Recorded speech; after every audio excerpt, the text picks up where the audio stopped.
अस्सलाम वालेकुम। अच्छा भाजी, पहले थोड़ा धार्मिक तो की ना अपना भला भाई रिजवान है माशा थोड़ा बेटा वे इनू की मसला भाजी इनू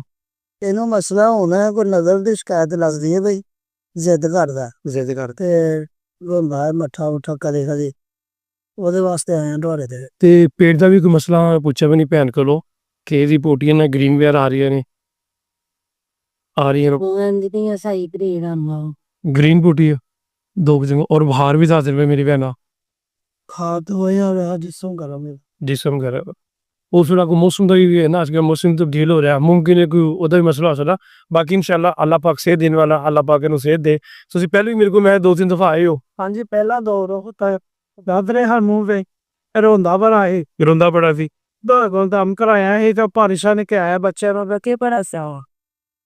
मैंने अगे भी मैं क्या भाई तुसी मेरे को आए सी ते अगे भी तो एक इशू रोंदा सी बहुत ज्यादा ਹਾਂ ਉਹ ਤੋਂ ਆਰਾਮ ਆ ਗਈ ਹੈ ਵਾਵਾ ਕੋਈ 3-4 ਮਹੀਨੇ ਠੀਕ ਰਿਹਾ। पर कोई नहीं इंशाल्लाह अल्लाह पाक सेहत देगा ये जो बेचैनी है ना इंशाल्लाह ऐसे बेचैन थोड़ा सा इंशाल्लाह ठीक हो जाएगा अल्लाह पाक इन्हू सेहत दे अल्लाह इन्हू तंदुरुस्ती दे।